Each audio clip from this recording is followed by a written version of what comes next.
September 7th, 2019, and I thought I'll share some thoughts about the iPhone XS Max. Looking forward to the next iPhone, which is coming out next week.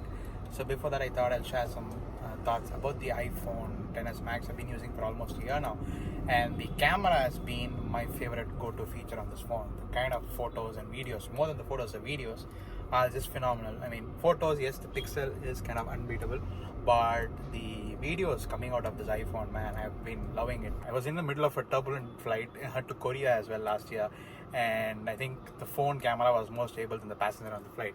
So that's the kind of stability this camera has, and I'm totally looking forward to what they do with the iPhone 11. I'm sure it's going to be one-upping the iPhone XS Max.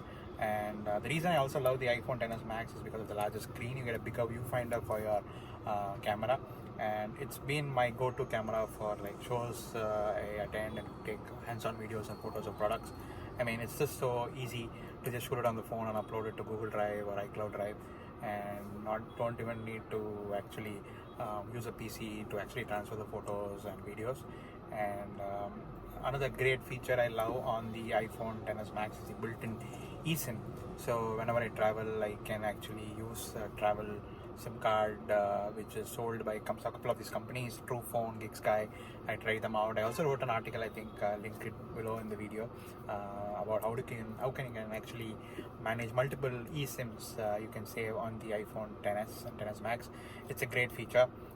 And we're actually driving right now in Chennai, and as you can see, the stability on the phone, even on the front-facing camera, is great, and the audio coming out of the phone also is not bad at all for a built-in phone camera.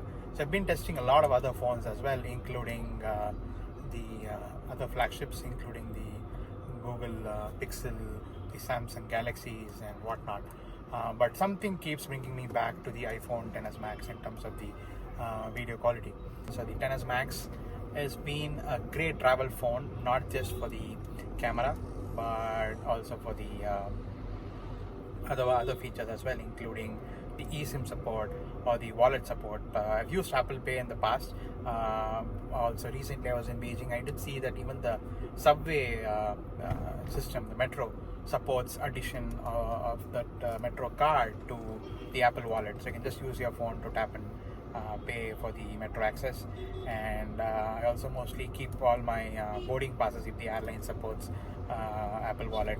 It's very easy to actually scan the boarding pass on the iPhone and go ahead and save some paper and also some time.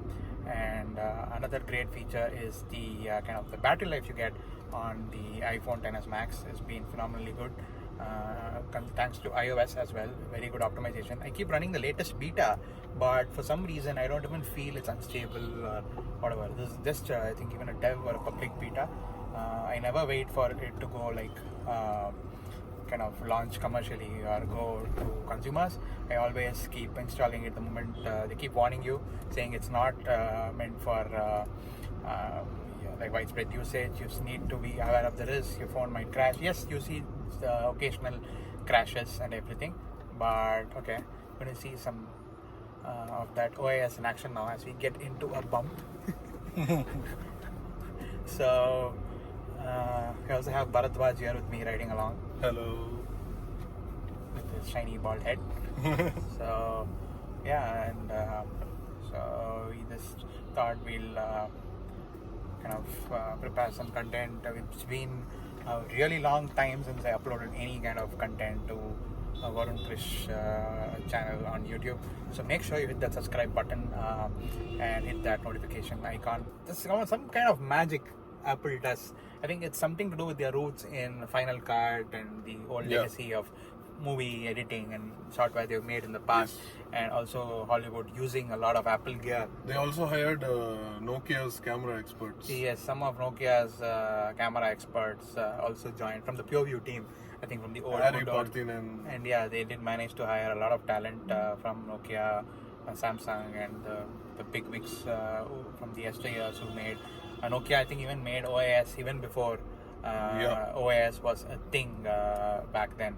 I think with the 808 PureView and all that.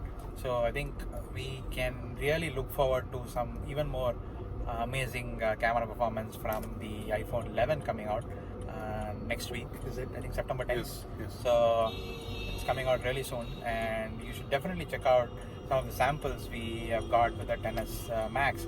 It's like incredible. You can actually relive the moment. Some of the shots I got, I think even in, I think it was Hawaii last year. No, Hawaii was I think the previous generation of the iPhone, probably the iPhone 10.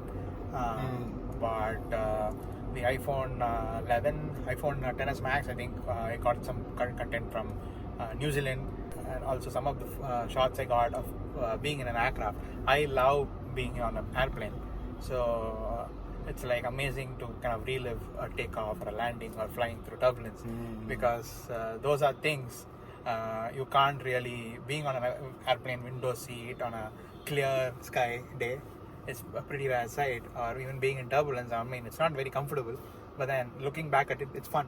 I mean, you just laugh at it. Okay, I survived that turbulence. So I was going to Korea and managed to get some footage of the turbulence and the landing there in Seoul, and some footage from downtown Seoul as well. That was also great. And after that, I think we were in Barcelona for Mobile World Congress, and I was in Spain for, again this year, for IFA press conference as well. Got some shots from there as well. And then I managed to go to Singapore, saw some laser show, and then there was this trip to Cambodia where we saw the Angkor Wat and other beautiful sites there. And then I was recently in Beijing as well for some work, and then managed to check out the Beijing metro and all that. So it's just amazing how, and I don't never have to worry about the storage space on this thing.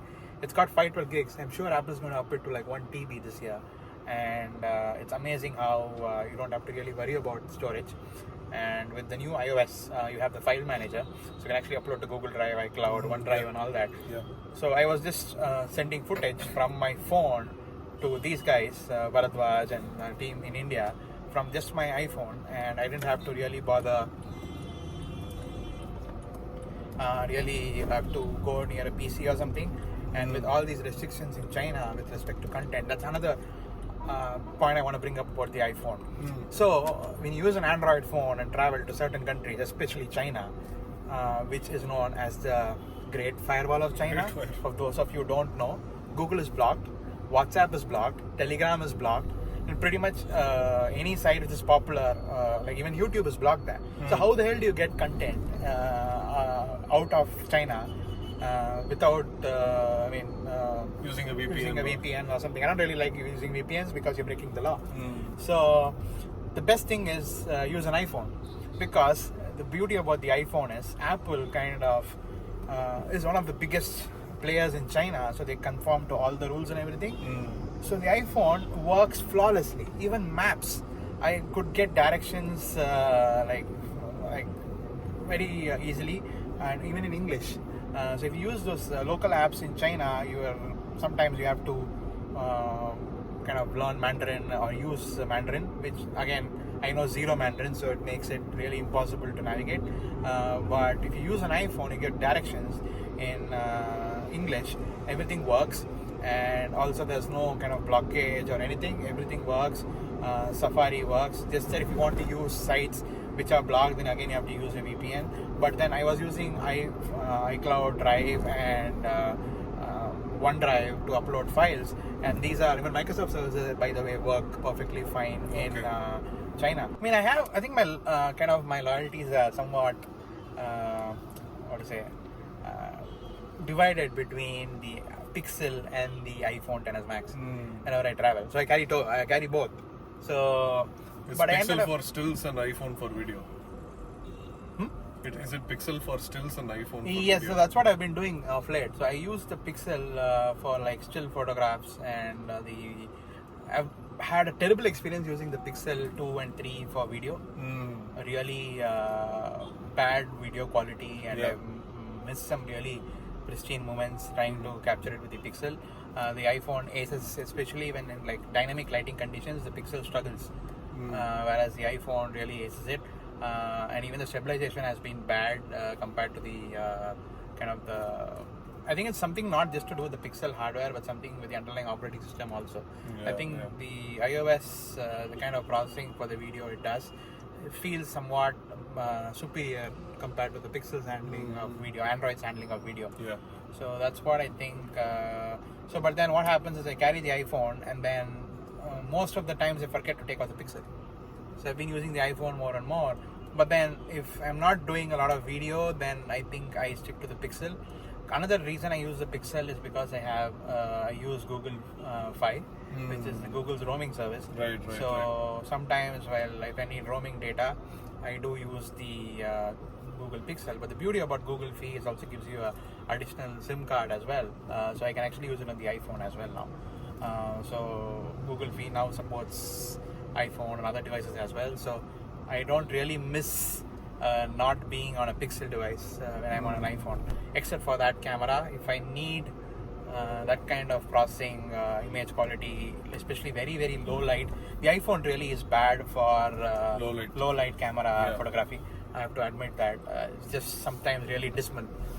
But the Pixel, come on, especially if you use it in nightscape and all that. I mean, it's just like I don't even have to carry a DSLR also for that kind of processing power it packs.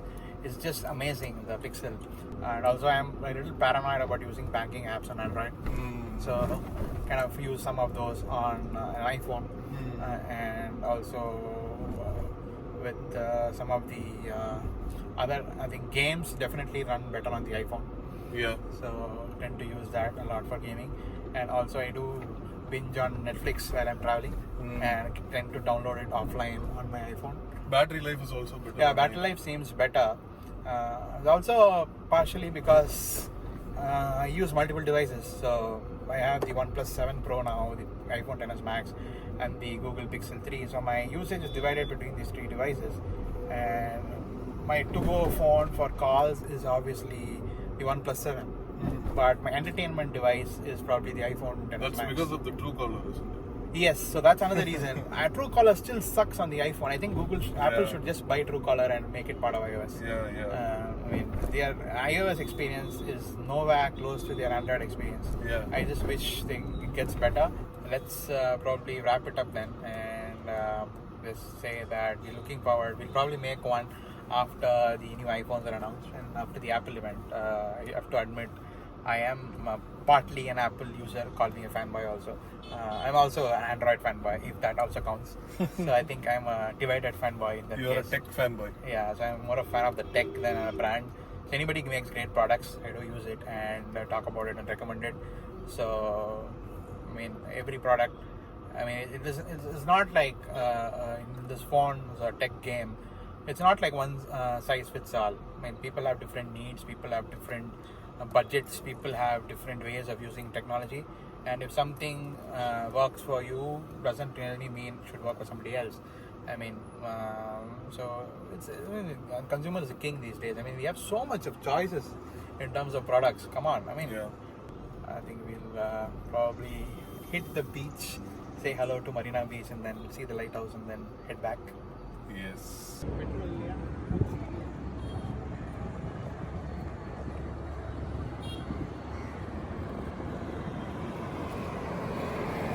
So that was a quick, slightly long video about generally the iPhone XS Max and the state of tech. Do hit the subscribe button and the notification icon, and I'll come back to you with another video probably next week after the new iPhones are announced. So do let me know in the comments as to what you think and what kind of content you would like to see on this channel, and what you would like to know about me and any of my opinions about some certain pieces of technology you want me to talk about. Do let us know in the comments, and see you guys in the next video. Thanks for watching.